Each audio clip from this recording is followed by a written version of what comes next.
Good morning. It is great to see y'all. If you are new to this church, you've only been here, let's say, the last 4 or 5 weeks.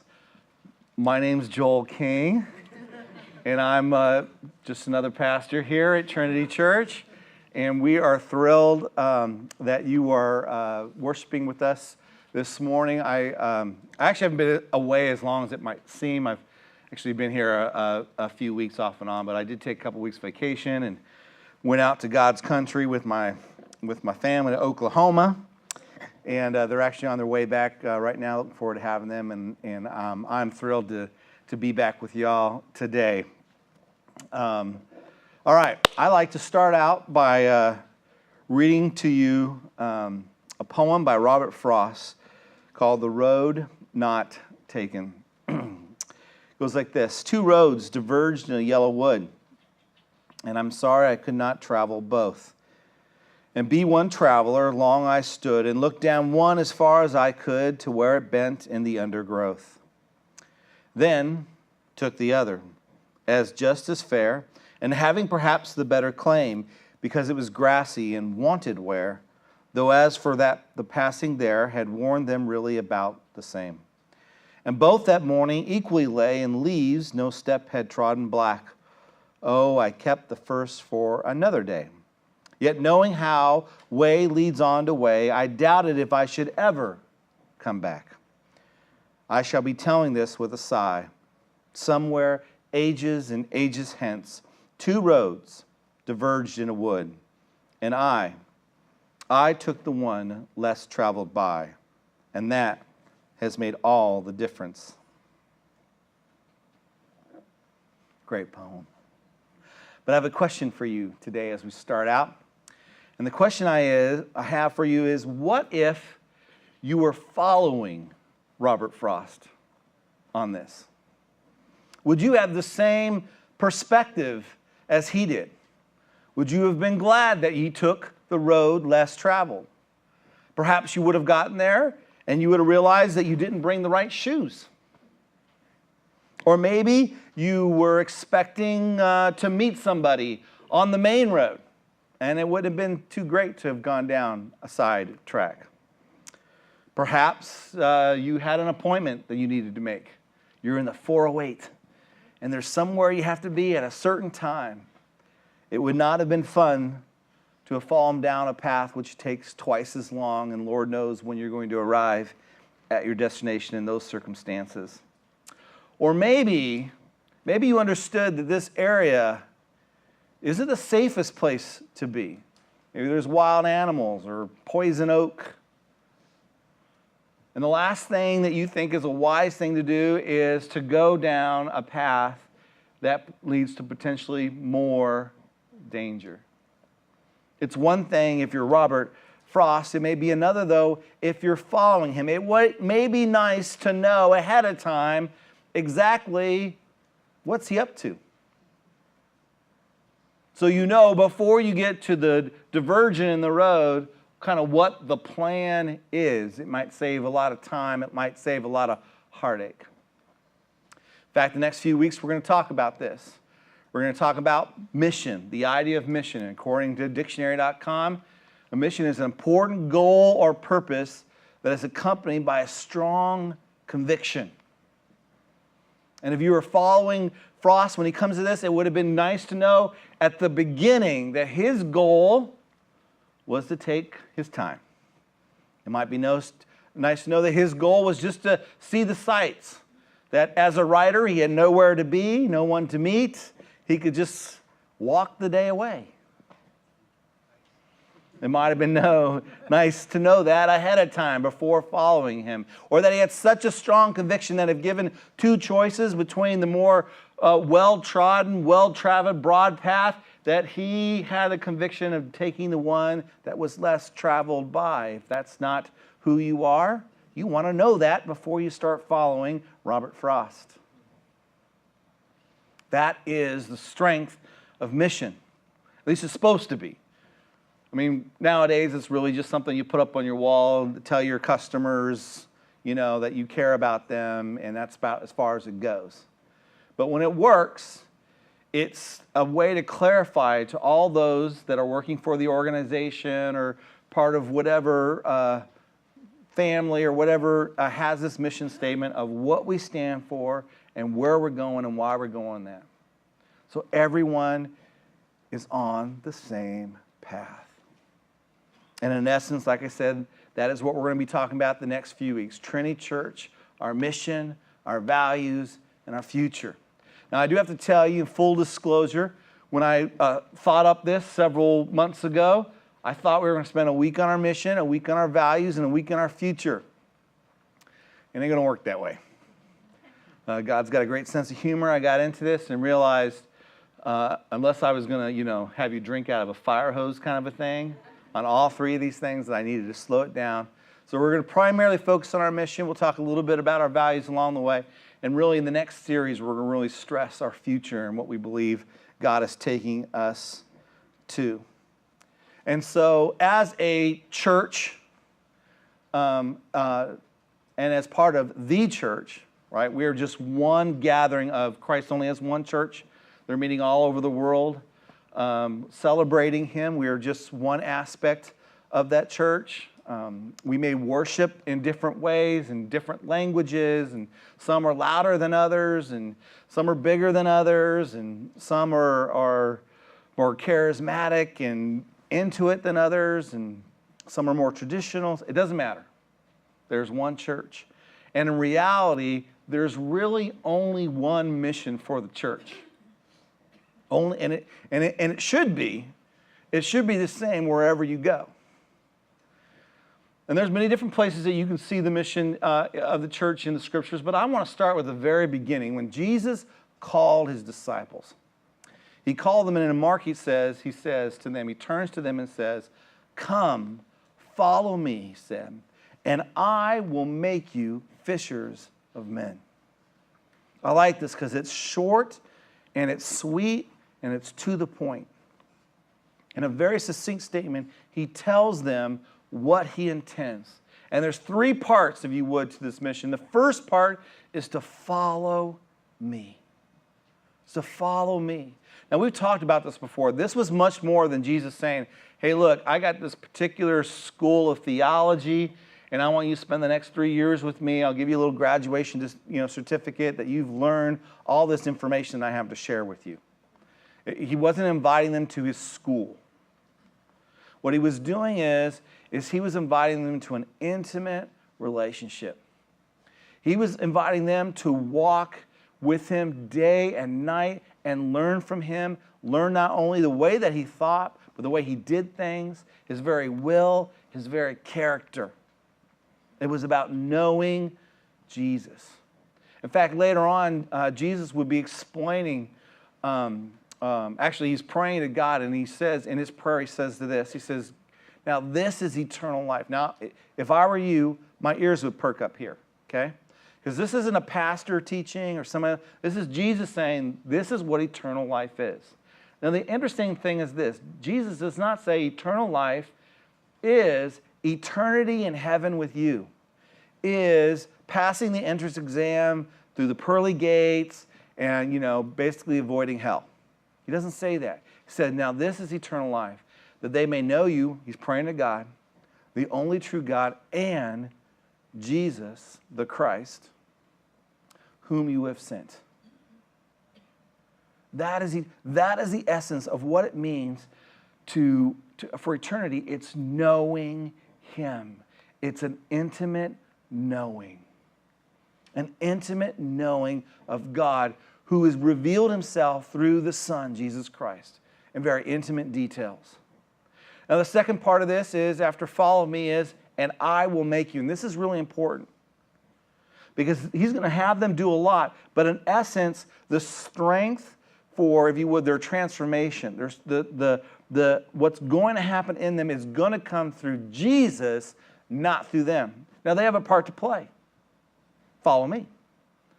But in essence, the change that's about to happen as they follow Him is going to happen in Jesus. Jesus says later on, as He's preparing them for His leaving, He says to them, "I am the vine, You are the branches. As they probably are walking through a vineyard at this point, and they've kind of seen this process, and they understand that the life of the grape plant comes from the vine. And the branches may produce the fruit, but if they're not connected to the vine, there will be no fruit produced. And you can cut the branches off, and it'll be fine. More branches will come. But if you take the vine out, nothing's going to happen. So he's saying, I am the vine, you are the branches. If a man remains in me, and I am him, he will bear much fruit. In other words, here's the key to bearing a lot of fruit. You want to do something worth, remain in me. And he says, apart from me, you can do nothing. In essence, for you to accomplish anything, I've got to do it in you. You need to stay connected to me. You need to stay connected to me because it's my work in you, not your work. And then the last part of this is what? He's going to make us fishers of men. A lot of times when we talk about mission, we go to Matthew chapter 28, where he's follow me and I will make you fishers of men was his invitation when he called them to be disciples. Then there's 3 years of training. Jesus ends up on the cross. He dies. He raises from the dead. He comes back and he teaches them. And right before he leaves, he says he's going to come back. He gives them this charge. Jesus came to them and said, all authority in heaven and earth has been given to me. Therefore, since I have authority, both in heaven and earth, here's my charge. In other words, here's my mission. You want to know what I care about? You want to know what your purpose is while I'm gone? Here it is. Go and make disciples of all nations, baptizing them in the name of the Father and of the Son and the Holy Spirit, and teaching them to obey everything I've commanded you. And surely I'm with you even to the very end of the age. Here is my charge to you, as I have shared myself with you. Go tell others and make them followers and teach them to obey, that I may transform them. In short, we are to, this is what a disciple is, a follower of Jesus. Somebody who follows Jesus, somebody who's transformed by Jesus, and somebody who joins Jesus on his mission. Somebody who follows Jesus, somebody who's transformed by Jesus, and somebody who joins Jesus on his mission. That's what it means to be a follower of him. That is our mission. Now, we like to reword things and kind of put it in a way that we can understand. And about 4 years or so, the elders got together, prayed over it, and came up, same thing, but maybe a little bit different wording. Trinity Church, this is our mission. We exist to know God more fully. That's that relational aspect, to know God, specifically as related in the Son, to live life more faithfully. And we understand that live life more faithfully really is for Christ to do his work in us. It's more about him than us. And lastly, to share Jesus more frequently. And we kind of have a summary statement, which is, right, you've probably heard this if you've been around a while. Love Jesus, that's that relationship. It's following him. Live Jesus. It's about following in the, we always say, in the dust of the master and having him transform us. And lastly, give Jesus. That's about being fishers of men and women, sharing Christ with others. That's it. Love Jesus, live Jesus, give Jesus. Now, we're going to unpack this a little bit, and we're going to talk about this, like I say, for the next few weeks. And I have a picture for you to kind of help, all right? Here's my picture. Now, listen, I stayed up late working on this thing, okay? And so without any words, hopefully you should be able to kind of interpret what this said. I spent this week, it's a secret, okay? I redid a little section of our house, a little area where everybody just study, and I spent the weekend putting together IKEA furniture. And the great thing about IKEA furniture is they give you instructions that have no words. So they really dumb it down for somebody like me. So now I'm not saying you need anything dumbed down, but I do. And so this is what I came up with, all right? Here's our mission. Now, first of all, okay, you got to get the full genius of this. We are Trinity Church. 3. So it's a triangle. Yeah. Impressed, aren't you? Yeah. All right. And of course, Jesus is the center. It's all about Jesus. And so you simply have love Jesus, live, the growth, live Jesus, and the gift, give Jesus. All right? This is our mission right here. Love Jesus, live Jesus, give Jesus. Okay? Now, yeah, you're a tattoo. And you could explain it. This is my church right here. Now, you need to know this because I'm going to quiz you on this all next week, just so you know. It's in your notes. So, all right, love Jesus, live Jesus, give Jesus. Now, I want to slow down a little bit and kind of unpack this a little bit. So you'll notice that within this overall triangle that there's three kind of interior or exterior triangles.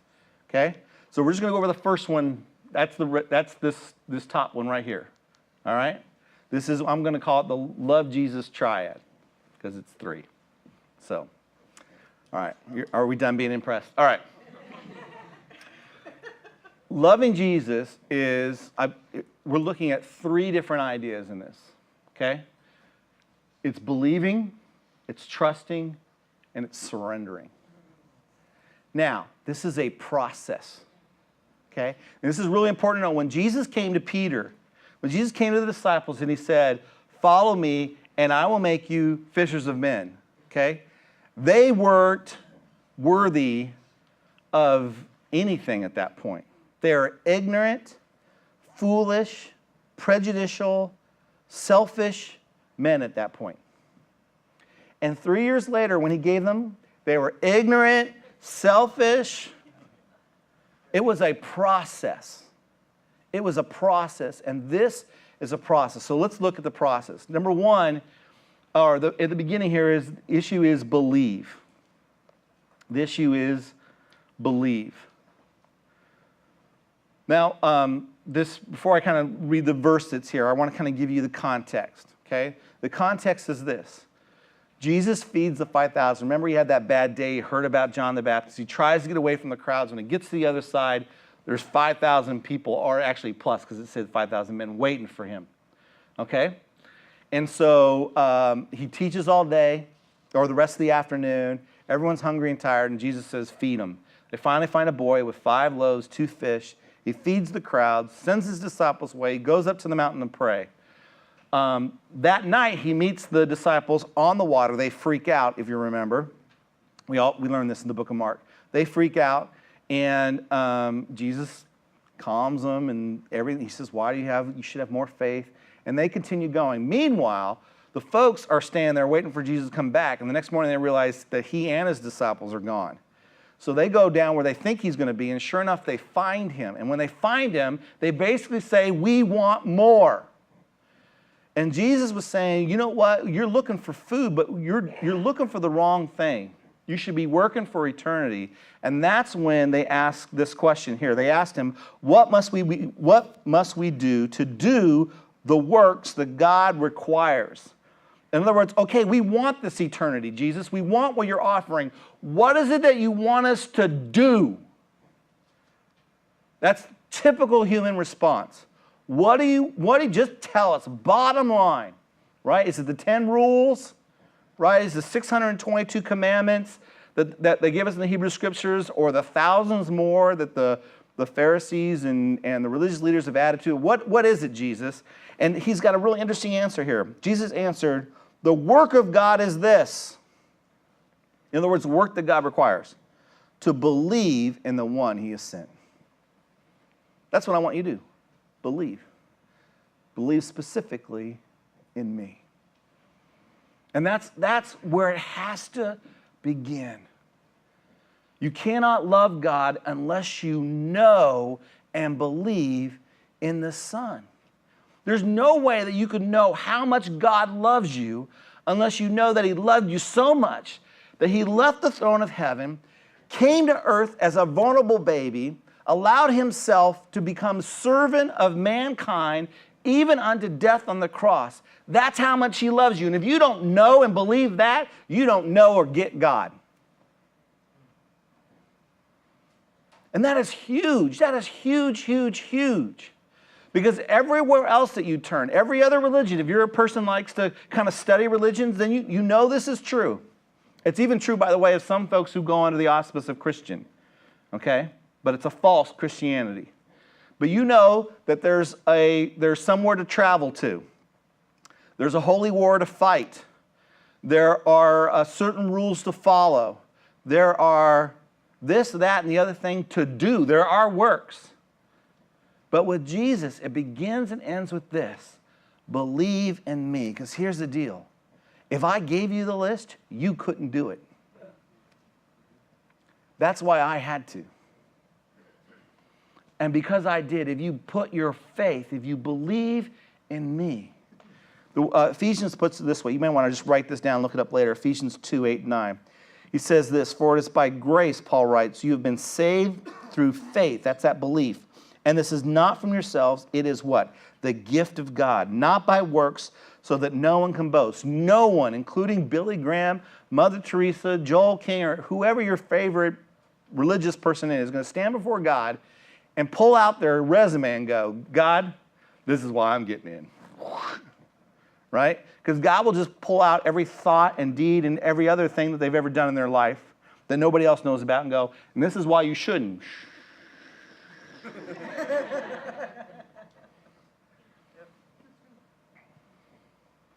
But those who stand before him and says, why? That go, you know what? Because I believe Jesus did for me what I could not do for myself. He goes, oh yeah, son, I know you. Daughter, I know you. It starts with belief. You've got to believe. But let me tell you something, all right? Full disclosure. If you believe, you begin to follow. And if you follow, you must enter into this relationship, and it doesn't stop with belief. It goes into trust. We must trust him. As a matter of fact, as Jesus is about to leave the disciples, right before he goes to the cross, he's preparing them, and things are about to radically change for them. They're going to see the glorious Son risen, which will be great, but then they're going to carry the mantle. They're going to go and begin to tell, and they're going to run into lots of problems. And some of them are going to lose, actually all of them eventually are going to lose their lives over the good news. And this is Jesus, he's preparing them. He says this, do not let your hearts be troubled. Trust in God, trust also in me. You need to trust. Now, for those of you who have been in relationships a while, maybe you've even observed relationships, you know there's a difference between the honeymoon and the marriage and then those first 2 years, right? Because what happens is you got two people that come together, right? And everything's all good. They're in love.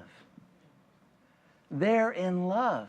And love conquers all. And it's amazing how much they have in common. And it's amazing that they never argue over anything. And it's amazing, right? Because at the end of the day, he goes home, right? Pushes the toothpaste in the middle. She goes home, rolls it up at the bottom, right? One's got their clothes everywhere. The other one's nice and organized. But they don't know that. Everything is good because they only come together when they go out, go see a movie, want to gush over each other, right? But life has not happened yet. That's why at the end of those 2 years, most people don't make those 2 years, because all of a sudden that belief that we're in love does not in itself mean success unless it goes into the next stage where you learn to trust and learn and compromise. And the same thing as God, as we believe and we begin to follow, in order to love him, we must learn to trust him. And we begin to take small steps. For instance, we begin to show up somewhere on Sunday morning where at least initially maybe we want to be our first choice to be, especially on a 4th of July weekend. Or maybe we begin to say, you know what, we were reading the scriptures and we go, man, all throughout scriptures, God, people gave the first fruits of their up to 10% or more to you every time. And we begin to come and we begin to tithe.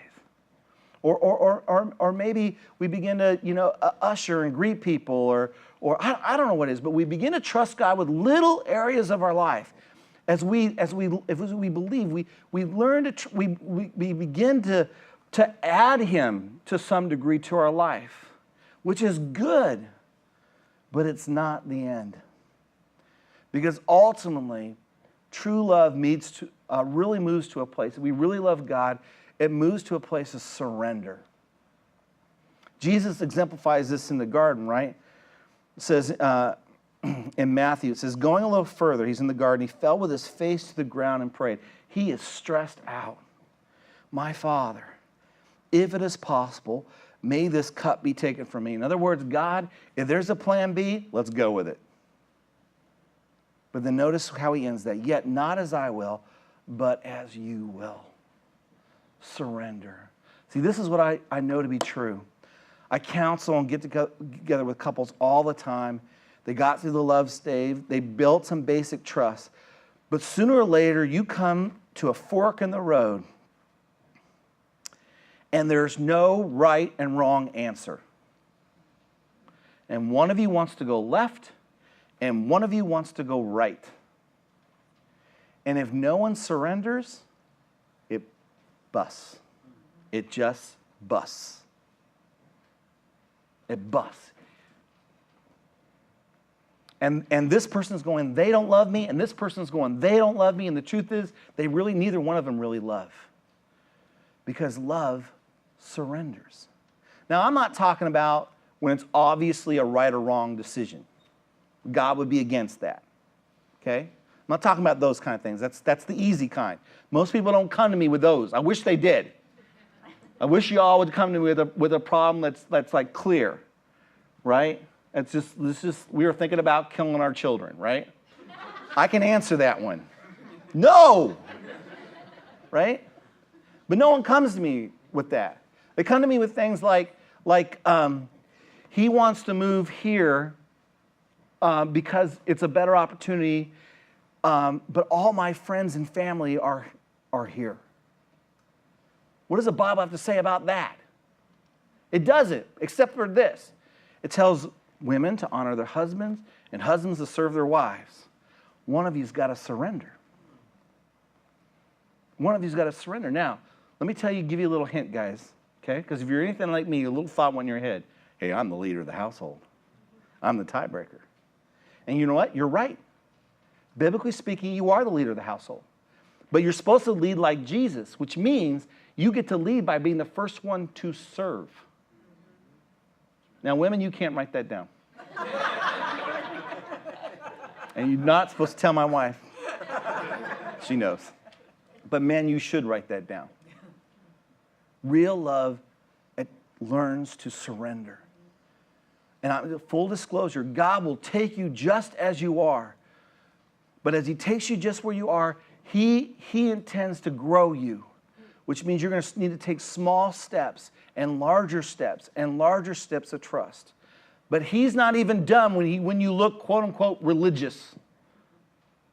Okay? That's just the midway point, if that. His ultimate desire is to get you to surrender. So no longer do you, when you get paid, you look at a little portion of it as his. You look at all the money as his. When you go out to lunch after church, you're not just thinking, is there money in my bank account? You're thinking, God, is there some other way I can honor you with this money? Should I invite somebody? Should we forego the lunch and use it to help that guy I saw on the street? All of it becomes sin. Surrender it. All of a sudden, your career isn't a tool anymore for you to upward mobility and provide for retirement. Your career is an opportunity to share him with others. And sometimes he goes, you know what? I want you to curb your career and share me with those folks in the afternoon, which you can't do if you're on that upward mobility at your... He wants us to surrender. Now remember, okay, this was a process. It was a process with the disciples. It's going to be a process with us. It's a process where we begin to believe and it moves us to trust. And then this right here, you guys, moving from trust to surrender, let me tell you, okay? You cannot do that. If you could do that, Jesus wouldn't have went to the cross. The reason Jesus went to the cross is because fundamentally, we can't change ourselves. Fundamentally, we can't transform ourselves. We couldn't even serve God if we really, really, really, really wanted to. So God said, you know what? I understand that about your nature. So I'm going to do for you what you cannot do for yourself. And then, if you let me, I will do in you what you cannot do for yourself. I'm going to do in you what you cannot do for yourself. And God is the one that takes our small steps of trust, which usually he's involved with anyhow. And he begins to slowly transform us and conform us into the image of his Son so that we can begin to surrender. So let me give you what I believe is one of the, if you would, if not the primary litmus tests, okay? If you want to know, is this process happening in my life? Believing, trust, especially moving to surrender. What are one of the ways that I can test that? One of the major things, if it's not the thing, is faith. Are you extending faith? God's word says, now faith is being sure of what we hope for and certain of what we do not see. It's belief. It's kind of, you remember that Indiana Jones movie where I think it's this passage that he reads and he gets to the cliff and it's hundreds and hundreds of feet down. And he reads the passage and he looks and he says, okay, faith. And he's got to step out. And when he does, of course, there's that bridge kind of shows up and he swings a little bit, throws the dirt out. Anyhow. That's what faith is. I don't see it. It doesn't look like it's here. Let me give you this example. In the late 1800s, there was a fire in Chicago. This was before all the laws and rules, and so there's no fire escapes. There's none of that kind of safety stuff. And there's a fire in like an apartment building in Chicago, and all the people begin to rush out. And everyone's, of course, frantically looking around, and everyone seems to be counted more, except for one man cannot find his son. And all of a sudden, he hears a voice from about 3 stories up or so of his son Charles saying, "Dad! Dad!" By this time, the fire had filled the staircase, and there was no way out. The building had one exit, and it was done. And his father runs around the side of the building, all the smoke billowing up, and there's his son Charles standing in an open window, about 3 stories up. And Charles, the son, says to his son, you've got to jump, son. Jump, and I'll catch you. And of course, Charles is looking down. He's like, no way. And as the father begins to explain this to him, the smoke comes billowing out of the lower windows, and literally now they can't see each other. And they're talking through this, and Charles looks down, and all he sees is smoke. He can hear his father's voice, but all he sees is smoke as the flames are entering the room behind him. And in a moment, he jumps. And his father catches him. But what made that possible is this progression. First of all, he believed his father was there. Even though at the end he couldn't see him, he believed he was there. Second of all, there was a relationship of trust that dad and son had built over some time, right? Remember the day of the pool, and dad said, jump, you won't drown, and he was worried about it, but sure enough, he jumped, and dad caught him, and he didn't drown, and there are other things, right, where things have happened, and dad was there for him. There was trust. But ultimately, the hard part about this is even though he believed his dad was there, he trusts his dad, and he's holding on here. In the back of his mind, he is safe where he's at least for the moment. He understands. This is how addiction works. The things that destroy our life. We see it coming. We see the destruction, right? But we're holding on for dear life with what little we have, because at least this we know. At least I know if I want to feel a little good for an hour, I drink. At least I know, I can get a little pleasure from the money that if I work overtime, and maybe I neglect my family a little, but this is what I know, and this is secure for me. And even though sometimes we believe that God's got a better way, and we've even learned to trust Him and He's true, it's hard to let go. It's hard to surrender. And God's got to move us to a point, really, where we discern, I would rather jump and have it not be than to continue living this life and getting, burned, if you would. Faith is saying, I don't see it. I hear you, God. And I know you've been trustworthy in the past. So I'm going to jump into it. I'm going to jump into it. And if that process, little by little, it's little steps. If that process is what's going on in your life, that's a litmus test that you're growing in love, that you're growing in the believing Christ, trusting him, and ultimately surrendering to him. It's a continual process. So let me ask you, where are you? Where are you in the process? Are you still kind of in the believe phase? Maybe you know of Jesus, but you haven't really chosen to give your life and follow him. Or maybe, you come to church, you believe the facts, you maybe even prayed the prayer, right? But you're just really this is fire insurance, really. Let's just be honest, all right? You're just being as good as you can.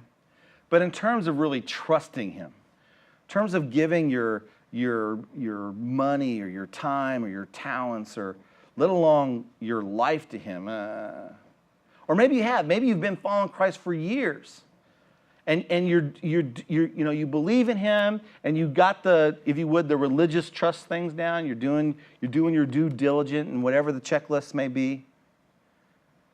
But does he have your life?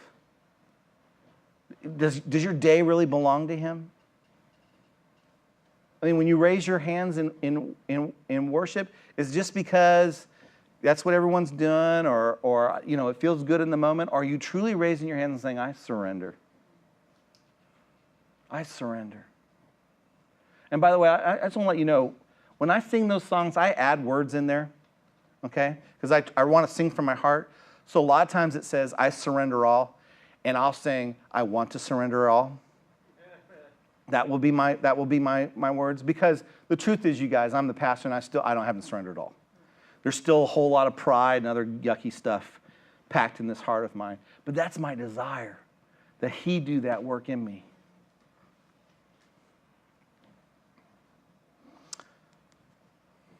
All right, so real quickly, our mission is to love Jesus, it's to live Jesus, and it's to give Jesus. Right? And the parts of love are to believe, to trust, and to surrender. Okay, that's just the first part. But here's my challenge to you, or my question for you, if you would. Where are you? Where are you on this, on the specifically love part, and what's your next step?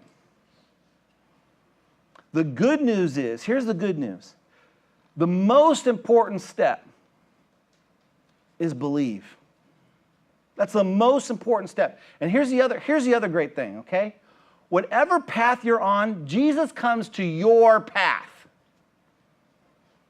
Let me explain that. If you're on the I'm a Coke addict path, Jesus doesn't say, hey, you want to hang out with me? I got this spiritual religious path here. Come join me. No, Jesus goes, okay, let's start there. If you're on the, you know what, I'm a self-made man, I'm a self-made woman, it's all about me kind of thing. Jesus is like, oh, I'll come to that path, right? Maybe there's just a like a hurricane path behind you of broken relationships and people that you've destroyed. Jesus will come to that path. Jesus meets you just where you're at. All he asks you to do is acknowledge him when he shows up. And say, I believe you can do for me what I cannot do for myself. And this ugly, messed up path that I'm on, I need you to heal me and to make it right. And then along the way, Jesus goes, hey, you know what? There's a little sidetrack here. Doesn't go too far off the path. Look, you can see it. Would you walk with me down this path? And we learn to trust him. We walk a little bit away from the path and back, sometimes a little bit further. Sometimes we can't even see the path anymore. And then we freak out, we run back to our path. And guess what Jesus does? He comes back over and goes, I knew that was going to happen. I'll just wait for you when you're ready. We'll do the sidetrack again. He does a little sidetrack. But I want you to hear clearly, as you follow him and he does that, there comes points in time. And thankfully, it's more than just one. Because there's great grace with Jesus. When you're going to come across and you're going to be like, hey, this is a great path, Jesus. This is the I'm going to church path. Everything works in my life. I got, a good family. I've got a good job. I've got good relationships. Thank you for getting me off that path. Let's stay on this one. And you're going to come to a fork. And he's going to say, you love this path, don't you? Oh, yeah. I want to go down that one. And you're going to go, that looks like a cliff, Jesus. And the difference between the wide path, even the religious, good Christian wide path, that is still living a life of quiet desperation, and the life that we read about in the scriptures, that is abundant life, is going, I understand it's a cliff. It looks like a cliff. It smells like a cliff. I'm sure it's a cliff. But all that's secondary to knowing and loving and trusting you. I choose to live. And that choice and that path makes all the difference in